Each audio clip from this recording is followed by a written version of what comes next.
Well, we're in Alaska and it's not hot, so. But you got obviously the pro setup. I'm kind of just winging it off here off a laptop. Well, unfortunately, a radio studio, so it sounds pretty good. Yeah, but the lighting and the camera, and you got it going on. I much appreciate that. Well, let's get started. I just have conversations. I don't have a list of questions for you because, well, I know who you are. This is Mark Zonder, everyone, longtime percussionist and a whole lot more. Fates Warning, Warlord, and now we're going to talk about his new project, A through Z. Mark, thanks for taking the time today. Oh, my pleasure. Absolutely. Absolutely. Well, I'm a big fan. You're the third member of Fates I've met. I've met both Ray and Joey, so it's nice to have a virtual meeting with you. Awesome. Yeah, let's round it out. Well, let's get into it. When you came out with A through Z, I thought, not knowing that you probably named the band because you can put anything into it. It's kind of everything. And I really enjoyed the first album, but this new album that just came out, I don't know, it flows better? Talk about the new album. Well, when I first started this, it was a band. It wasn't supposed to be a project. People don't know this because I usually don't broadcast it, but I have 19-year-old twins. Ooh. So if you rewind that clock back, kind of about, not the time I left Fates Warning, but close enough. I'd basically just gotten married. I didn't get married till I was 45. And then we didn't have kids till I was 48. So, because I was on the road and I didn't think that was like the right thing to do. So I took a lot of time. I did a couple things. I did the Fates reunion, cool things, but I wasn't doing that 6 weeks on, 6 weeks off, grind it out. I'm going to be in a band kind of thing because I thought it was more important to raise my kids. Absolutely. So basically when they were like 15, 16 or was getting to that point, and I knew I was going to do this the whole time, I have a vision of exactly what I wanted in a band. I wanted hit songs, period. I wanted big choruses. I wanted great playing, and I wanted a family vibe and taking everything that I learned over the last 40 years or whatever playing in bands of like what not to do. Okay. So that's kind of where it came from. And it was supposed to be a band the whole time. And the first album was great. I was working with guys I didn't know that I just met kind of through the internet kind of thing and that were referred with Viv and Jupe. The other guys, obviously, I knew Ray, obviously, and I knew Philip. And it just didn't work out. I was very, very plain and clear on, okay, we're going to do the record. We're going to do the videos. We're going to tour. We're going to do the press. We're going to do the record. We're going to do the video. It's like old school. It's like what you do. The cycle. That's what you do. It's a cycle, and that's how you build a band. That's why this is not a project. It was never meant to be a project. Trust me, there's a lot more money in it for me to be the hired guy in a project, cut my drums, and see you later. Oh, sure. And a lot less work. So, but I had very, very distinct ideas of exactly what I wanted and how I wanted to do it. And it just didn't work out with Viv and Jupe. And, they weren't on to the whole thing. The going out on touring kind of freaked them out. They didn't know what to think about it. And it just, there's certain things when you get to a certain age, you just know this ain't happening. Right. What's that expression? Looks like a duck, smells like a duck, quacks like a duck. And it's kind of like, okay, this isn't going anywhere. And touring's not for everybody. No, it's not. But in the very beginning, that's what we talked about. So why did you tell me back then? Because there's nothing worse than a band that has to shift gears like right out of the blocks. Okay, the last thing you ever want to do is start an interview with you talking about, thank God you think the second record is better than the first, but the last thing you want to hear about is, hey, so what the hell happened with the first one? What is this train wreck? Yeah, exactly. Or all of a sudden you're changing people and you're not talking about how good the album is. You're talking about, hey, like, what happened? Did he steal your girlfriend? It's like, you don't need controversy when you're coming out with a record. Well, it kills momentum. Momentum is everything. This was because we didn't do the touring thing. And I think in the back of my mind, truthfully, I always believe there's a reason for everything. Whether some people call it a supreme being, some people call it God, whatever the case may be, I'm a big fan and things happen for a reason. Mm-hmm. Who's to say, and I've heard rumors from other people that have played out with these guys, that who's to say we would have went out and played live and it was a disaster, as compared to just not guys that are ready for the limelight. Right. Now I'm dealing with guys and I knew it even before, but when we did those videos for like Nothing Is Over and The Remedy, it's like, I'm back there playing. I have to play all 15 takes because the drums are in the background. Sure. And I got my in-ears in and I hear the track and I'm playing my drums. And I saw it and I felt it. I was back there like a fan. I'm going, damn. I go, Philip's over there doing his thing. He's a rock star, and Simone's doing his thing. It's like, damn, I'm like losing concentration because I'm watching the guys in the band. And I'm thinking, okay, maybe it'll just edit this out if I screw this part up.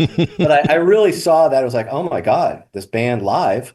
Plus, it was a discussion in the very, very, very beginning, and that's the key to any band.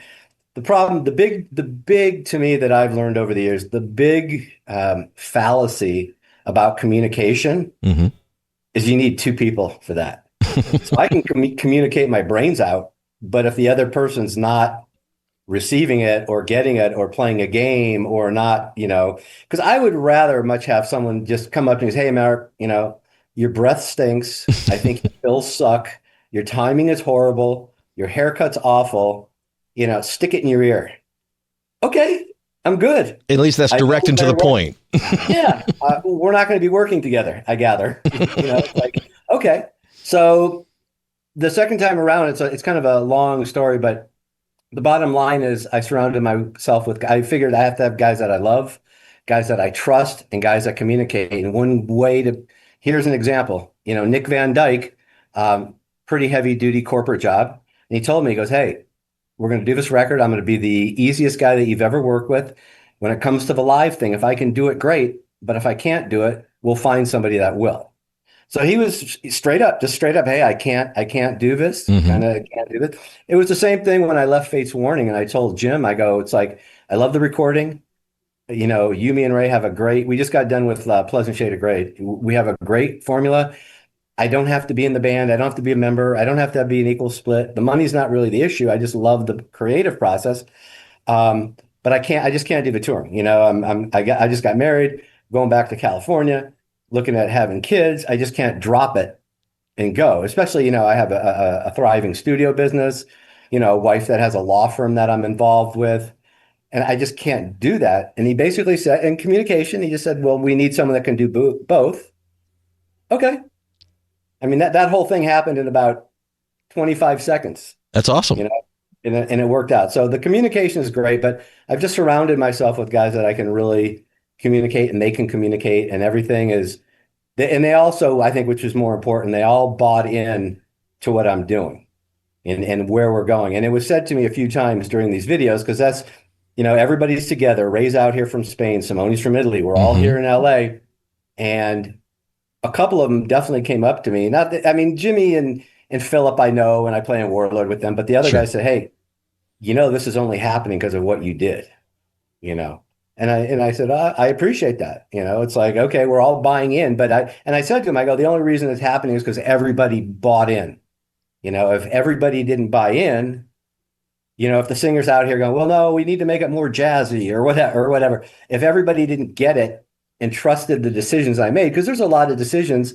You can't have 5 guys or 6 guys deciding on artwork. No, there needs to be a vision. There needs to be a creative throughput for the whole project, Exactly. And the other guys, to be honest with you, didn't want to do that. They have their own, whether they have their own bands or they're too busy or whatever the case may be. But I had the vision from the beginning, exactly what I wanted to be, playing to the masses.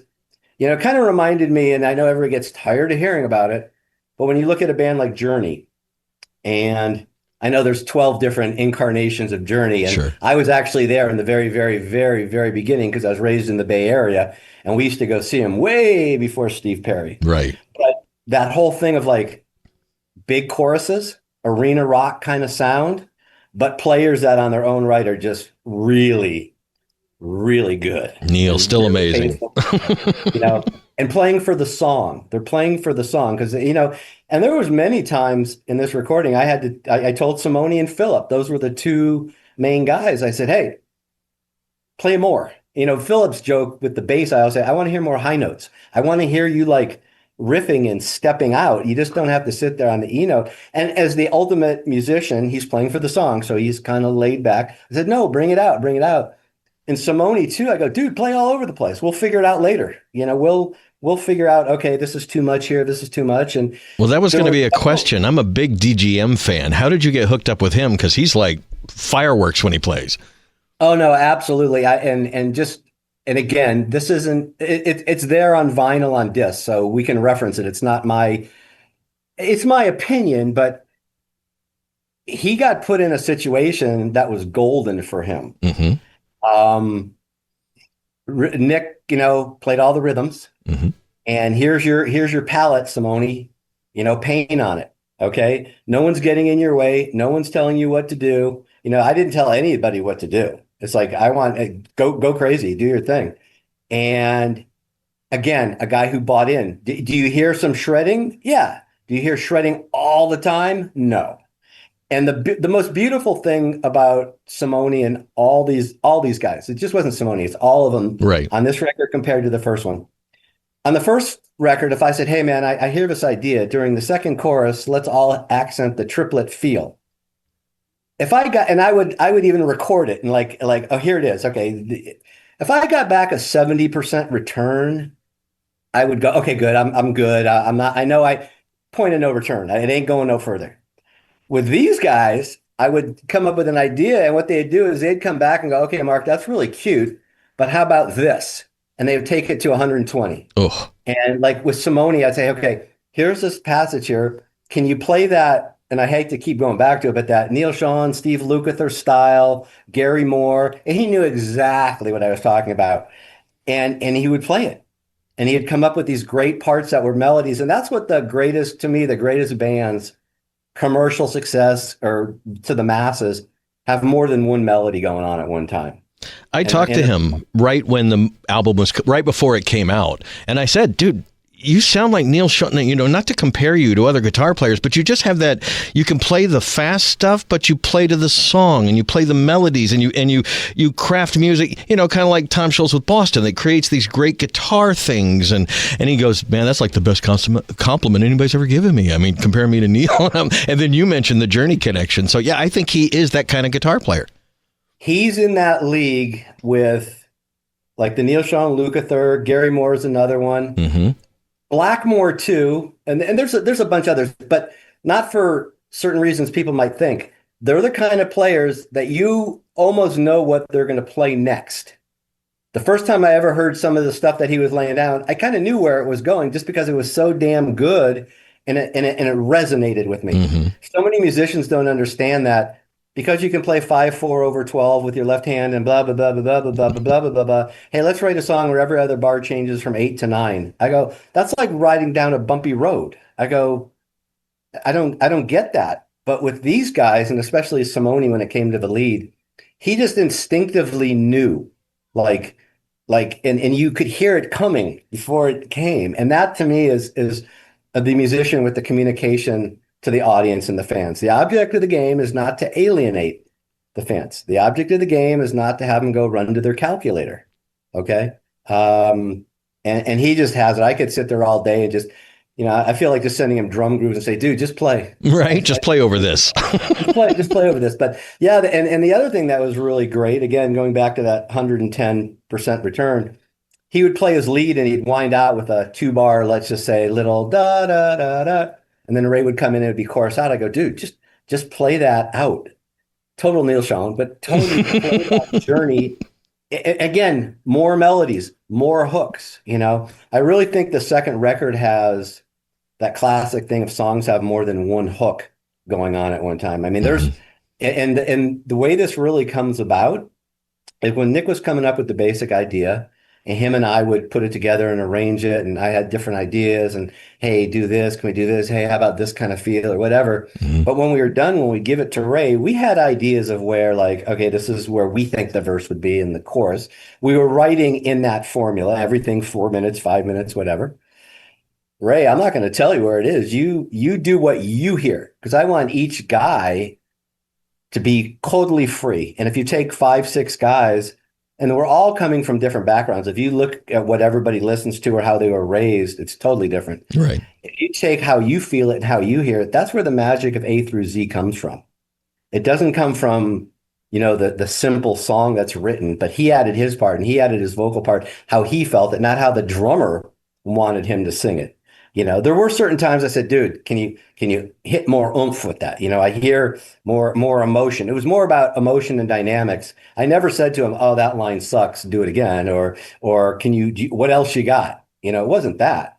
It was more about just the performance molding with the music, because I was very conscious of the music and the vocals going together. And there's a lot of songs that you hear, it's like this. Like one has nothing to do with the other. Right. Racing in the pocket so well that it worked out really, really, really well. And you've worked with them for so long, it must still work in some way, shape, or form. But the real truth of the matter, yes, we did, but I never worked with him at all in Fate's Warning in the respect of, it was, again, probably people don't know this, but everything I came up with and everything that I wrote was to a guitar. It wasn't to a vocal. Vocals weren't done, and it wasn't to a bass. I know it sounds funny, because they always think, oh, the drummer's playing the bass. No, my whole career has been the bass player playing to me. I'm not playing. You play with the guitarist. Yeah. I mean, when we get down to brass tacks and we have the song together, and if you hear something, yes, but I'm saying my whole creativeness comes off what's happening with the guitar and playing with that, and making my parts up, like that. But because Jim's another one of those guitar players that creates, unearthly kind of things. Yeah, exactly. But I never worked with Ray because he would be at the end. To be honest with you, all those Fates records, I was already shipped back home by the time he was even doing vocals, because I couldn't afford, you couldn't afford to just sit there in the hotel and hang out. It was, but no, I've never really worked with him, and I never worked with him in the respect of, I've never said once to him, I don't think, in Fates Warning, hey, can you try this here? Right. We just, that was Jim's job. Right. Get Jim and him. So I didn't work with him in that respect. And I think I could see the way his face kind of lights up, where this one is like, dude, do whatever you want. It's yours. Mm-hmm. I'm not going to tell you what to do. And I think that's a kind of a new situation for him, because he didn't have anybody that he had to, work with, or somebody else who wrote the music, per se, who had an idea of what it should be. I wanted his idea. I know he's talented enough and qualified enough to create. So let's hear what you got, because whatever you got is definitely not what I would hear. And what I would hear, you don't want to hear. And it's the combination, like you said, you found guys that all kind of bought into the idea and all got on the same page, and then you let them create on that page.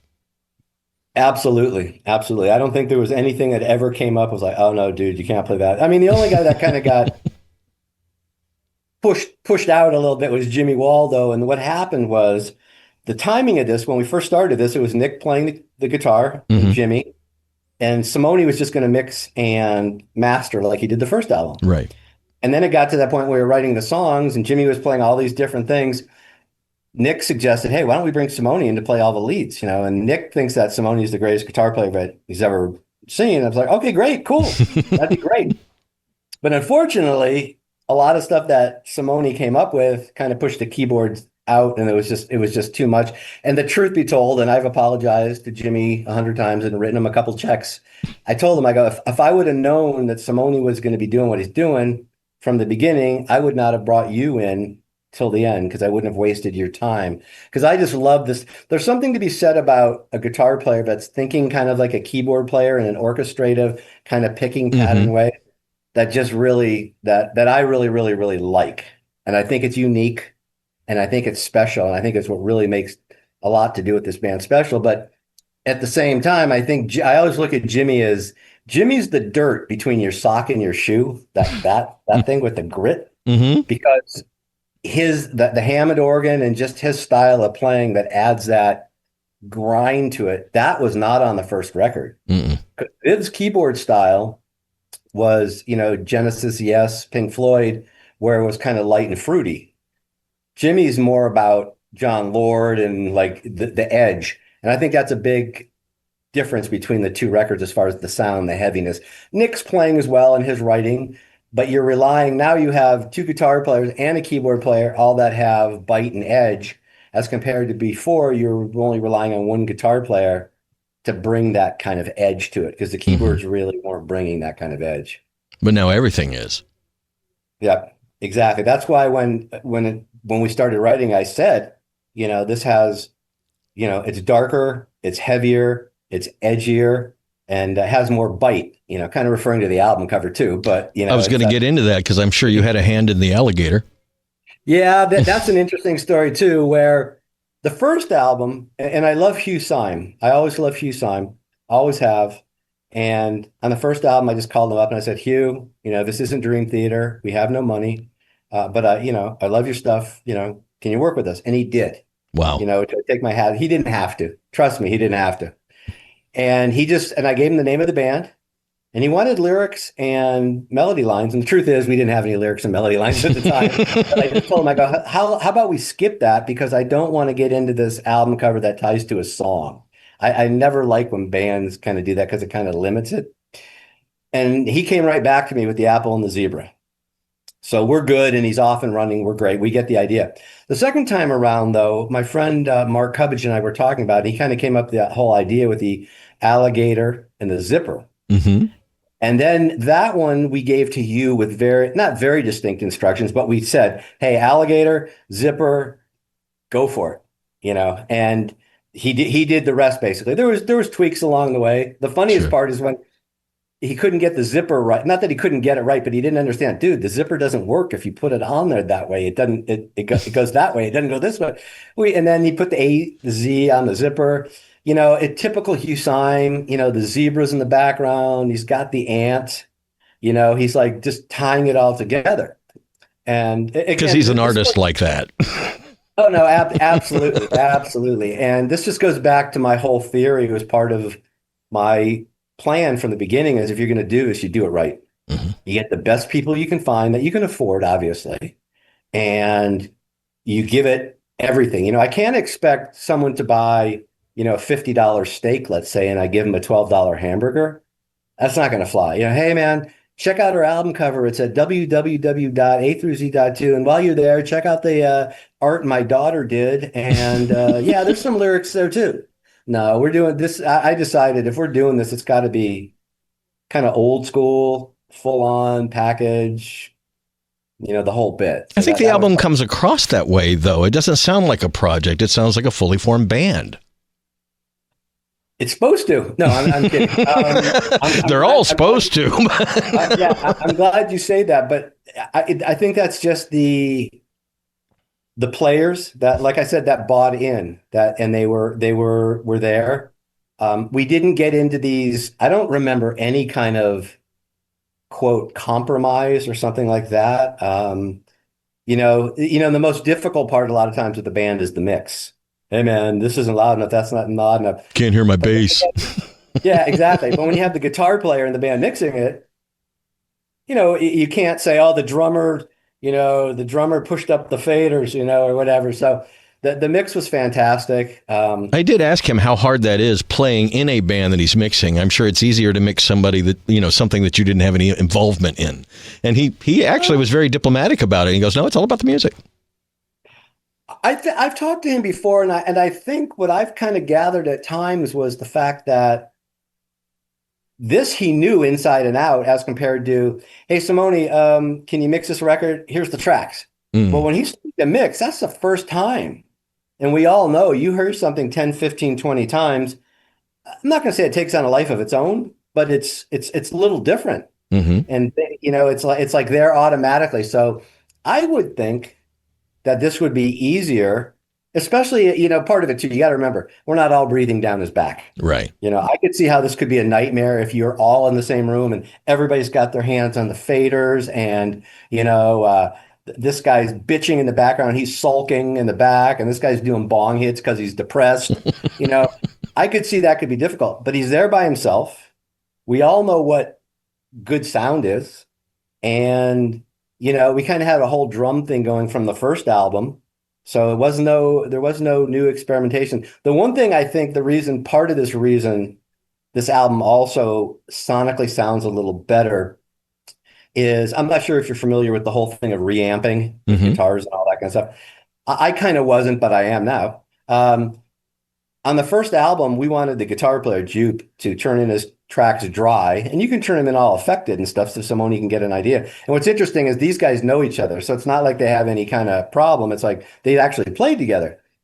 but he refused to turn in any kind of dry track. So everything Simone got to mix had reverb on it, had delay on it. And it was kind of like, okay, that's about as unpro and amateur as you can get. So if the drums are set up in an arena rock style sound and you've got a little jazz club reverb going on your guitar, how does that work? This time around, as much as Nick has never done this before, he's never went back and recorded all his tracks, blah, blah, blah. And not that he pissed and he moaned, but he goes, okay, Mark, for you, I'll do it. That gave Simone the ability to reamp anything that he wanted and really mix and really create different guitar sounds. Okay, this guitar by itself, you might not like the way it sounds, or you go, it sounds funky, but you stick that in the mix and it's like, oh, wow, that sounds amazing. So, and that's why you have guys like Simone who have the ears and the talent and the can experiment with things or whatever. And really, you hire guys like that because that's what you want. So Nick re-recorded all of his stuff. Wow. So Simone could reamp. And I think that shows in the record too. I listened to that record several times. I mean, yeah, there's one or two things I could point out, but I don't think can't really say too much in a negative way. I think that sounds like a big time rock album. You know, like you put that up against anybody. I put that up against an Iron Maiden album as far as sound quality. I'll be quite honest. I'm a radio programmer. I get most of my music for free, but I bought the album. So what does that say? I paid money and it's in my collection. Oh, okay, perfect. Well, stuff I like. Sometimes an MP3 just doesn't cut it. I mean, I'm a little, I'm a little jaded rock guy. I want high resolution files and, CD quality or better. Well, especially if the band goes to that point of doing that to get you there. Now, if this was all sampled drums and, completely sampled guitars, cut to the grid, pitched, every vocal pitched, well, maybe you can get by with the earbuds and be fine on an MP3. You're gonna fake the bass. You're gonna overemphasize. You're gonna put on the old Beat headphones that's all high and all low and go, man, that sounds pretty good. That's a little different than a Sheffield disc. I don't know if you remember what a Sheffield disc. Oh yeah. Okay. Direct to right to it. So no, we're again old school. There's nothing sampled on that record. Those are all live wow. drums. It's a 4-piece kit. The electronics I'm playing live. I mean, I've done the videos with the playthrough because I always thought, well, what happens when you come to play live? What are you going to do? You're going to have the keyboard player and you're going to just sit there while it sequence rolls? As a radio guy, I've said that all the time. Why do people do things on albums they can't do live? That just kind of bothers me sometimes. I mean, I get it. You want to make the best album you can, but you're going to have to play it live at some point. That opens up the door too, though. Well, why do they use drum samples? Why don't they get their own drum sounds? Why do you cut everything to the grid? Why don't you just play in time? Why do you auto pitch all the vocals? The funniest thing my daughter ever said to me when she was growing up is she was totally into Earth, Wind, and Fire. Oh. And she's like, Dad, no auto tune. Well, I made the point with somebody yesterday. It's like we have AI that now sounds like robo vocals. Why are people still using auto-tune to that extent? Everybody uses it a little bit, I'm sure, but we don't need robo vocals out of humans. We already have computers that sound like that. The whole thing is, I don't know. And maybe it's just because I spent my whole life. I mean, I remember so many years of my quote career never being happy, like with the drum sound, and always striving and always learning and always trying this and trying that and trying this and trying that. Different mics, different rooms, different placements, different heads, different, all that, and now it's to the point where like, okay, I own one drum set. I own 4 drums. Well, 5 because there's a piccolo snare, but I've got my own, I've got my own recording studio. I've had it for years. It has all the same stuff for cutting drums that any major studio has. And, I've got the dead room and I've got the great engineer that comes over and we dial it in and I'm done. I know I'm there. I'm good. And now it's all about the playing. Now it's all about, because so many people don't realize that as much as, it depends what your snare sounds like. Okay. When you just hit it, how does it sound when you're playing it within the kit and the parts that you come up with? Are you letting it breathe or is it stuff happening so fast that no one can hear that? So then it comes down to sitting back and go, well, how does this part sound coming out of a stereo speaker? Well, wait a minute. I'm hitting 7 crash cymbals over on this side. That's not going to sound very good. So it kind of got away from the sound, like the sounds. I'm kind of got that one, I think, down. Now it's just a matter of spending the time with the playing and really trying to create. And all those little nuances, no one's going to sit down and go, oh man, Zonder really, on the drums, but it shows in the final product. If I was playing like other stuff or just making a mess of it, it wouldn't sound as clean. Everything wouldn't breathe as much. So there's a lot more energy and time and thought put into that to create, and a lot of drummers don't. They just come up with the parts. They think the engineer's going to handle it or the producer or whatever. And then it's all done. And they're like, wow, I don't really like that too much, or what happened to this? Like doing anything with your hands, I think there's a right way and a wrong way, and you need to put in the work to get the sound you want. You got to put your hands in there and get dirty and play, Some people do. Some people think they're just drummers. I mean, there's huge bands where the drummer just kind of plays the drum, and then when the snare drum sounds like shit, the big excuse is, "Oh, we're experimenting on this record." I used to love that. Oh, we're experimenting. We're experimenting at what? Getting shitty drum sounds? I mean, even at that level, you can afford to pay someone to come in and get the sounds. But I always thought there was more to it than just playing per se. Especially if you hear something that you want to hear, if you have your sound that you want to hear, and how that's going to work, and like what every drummer, I think they're lying through their teeth if they don't. Every drummer, when they hear their stuff and it's happening, they get that big smile on their face, or they get that kind of the hairs on the back of your neck stand up and you go, damn, as compared to go, wow, that sounds like shit. This sounds like it's underwater. What's going on here? And if you don't know the ins and outs, or if you don't know the right people to work with, you're kind of stuck with that sound. Believe me, I've done enough records and enough demos and stuff for other people to know that, like, oh boy, that's not, what did you guys do with my tracks? So, but yeah, I think it's kind of an endless thing, just to constantly be working. Well, before we run out of time, you've released 3 singles off the album, and you've said recently that this new single is more like your quote-unquote silent lucidity. I would agree with that statement, actually. It starts as something very soft and kind of builds into something more epic. You want to talk about that song real quick? Well, it's actually released 4. We did Nothing Is Over, which is us playing live, the very first one. I Am Numb, which was their version of a lyric video, but I called it a picture video because I thought it was disgusting for someone to sit there and watch the lyrics go by. I thought there should be something else. And Alex Solka shot such great pictures at that photo shoot. So we used that. The third one was The Remedy. Mm-hmm. And then the fourth one, and it's an interesting story. We weren't supposed to do 4, but I always thought for some reason that song, if this was the 80s and there was payola and we were on Atlantic Records, this would be the song. This is the one that appeals to the masses. It's boy, girl, or relationship, whatever, with your dog. I don't care, whatever. But it's not lyrics where you're going, what the hell is this guy talking about? You understand what it is. It actually starts and it sounds like Boys of Summer with a little Simone's riff there. Sounds like Don Henley in the Eagles, but it's got that kind of mellow. It's a power ballad for 2025 is what it is. I would agree with that. Power ballad. It's got the electronic thing that no one's really doing, except if you're a keyboard player, maybe Thomas Dolby or Peter Gabriel or whatever. And it just has that big chorus. I just thought that was the song that if something was going to catch, that would be it. Because the other ones, they're kind of up tempo and they're cool, but this is the boy girl thing and all that. What happened was I thought, okay, we're going to go and we're going to set up and we're going to shoot 2 videos, the Remedy and Nothing Is Over with the sound company.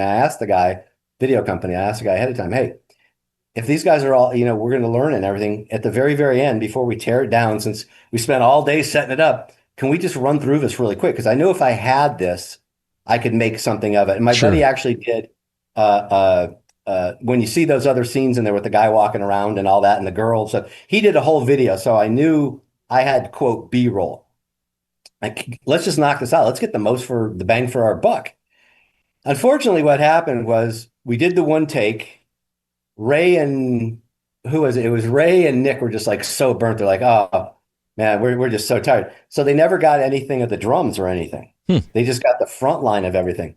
So what happened is I talked to Robert and I talked to the label. Robert's the video company and the label, and they were good. They would pay for it and everything. They came here to my house in the studio back there.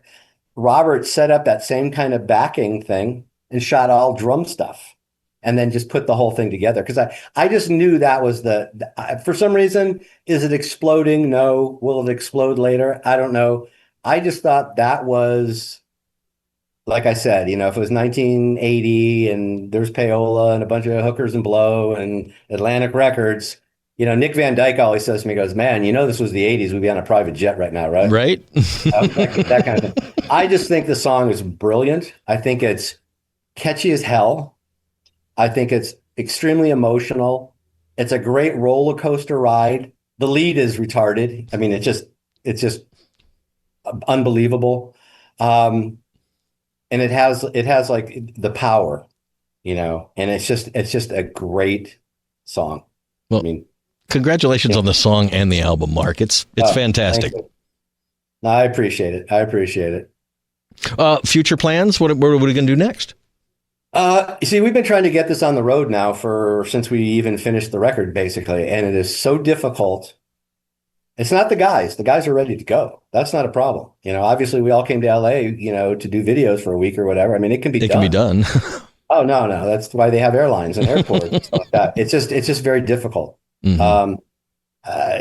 Whether it's an opening act, whether it's a headlining thing, whatever the case may be, it doesn't make sense right now in the respect of we're constantly pushing. If someone called and said, hey, a couple week run, whatever, you can open up for this, that, and the other, we'd be there in a minute. Okay. But we're not getting that kind of thing. And anybody who's out right now or knows, I mean, I was out playing shows with Warlord. I mean, it's the word disastrous is too nice in the respect of how bad the climate is on what's going on. The costs are through the roof, and the venues need to charge X amount. People aren't coming, or if they are coming, it's just so tough. It's just financial all around. Yeah. Yeah. And I hear this, and on one hand I can go, okay, we're just not that popular. I get it. I've lived that my whole life. That's not a problem. But I hear about this from bands that you kind of go, well, wait a minute. What's happening with them? They should be able to draw. I don't know if it's the economy. I don't know if it's the promoters. I don't know what it is, but it's really, really difficult. But we're ready to go in a heartbeat. It would just be, and everybody goes, oh, why don't you guys just, like do some kind of showcase? Well, okay, you got guys in 6 different places around the country or around the world. That's not the hard part. But, because obviously everyone get on an airplane, but, you probably have to rehearse for 3, 4, 5 days. You just got to rehearse. This isn't like going out and just playing cover tunes. I mean, it's like, you got to rehearse. And to do all that for one show, you're here, play 4, 5, 6. I mean, I had the idea, and I'm not sure where it's sitting right now, but the West Coast here is disastrous just because the cities are so far apart. It's hard to do. It's really hard to play. But if you go back east, Connecticut, New York, Pittsburgh, Pennsylvania, New Jersey, you can kind of do that. Virginia, you can kind of do that thing, maybe play 5 or 6 shows in 7 days, maybe, right, and not be like traveling all day long. So we're constantly pushing. My buddy Joakim from Hammerfall, I keep talking to him. He sang on one of the Warlord albums, and we're good friends. I did his solo album years ago, and actually went to Sweden to do a one-off with him. So that was kind of funny. But I mean, I love the guy, and that would be a great band to open up for, because people go, well, wait a minute, that's all Dungeons and Dragons kind of thing. Go, yeah, but the one thing that they have in common that the fans hopefully would appreciate is the songs. We have songs. It's not like a Fates Warning or Dream Theater opening up for Hammerfall. It's a rock band. Right. It's a rock band that's playing songs that when a chorus comes, they can get it. Is it about Dungeons and Dragons? Maybe not. But they know where the 2 and the 4 is. Hey, maybe the alligator is a dragon. Mm-hmm. Yeah, maybe the big tail. We can dress him up. Yeah, exactly. So we're looking for something, and this is I wish these were the days like the old days where your record comes out and you're on tour. But it doesn't seem to be like that for anybody. Not an automatic thing anymore. No, it's not automatic, and it's like if a band comes out 6 months, 8 months later, as long as there's a little bit of a push behind it. Especially this band that's never played live. And I think when you have the guys in the band that you do, they all kind of have their own fan base, per se. Well, watching the video, watching you guys play together would be just fun. Oh, no, absolutely. And that was real.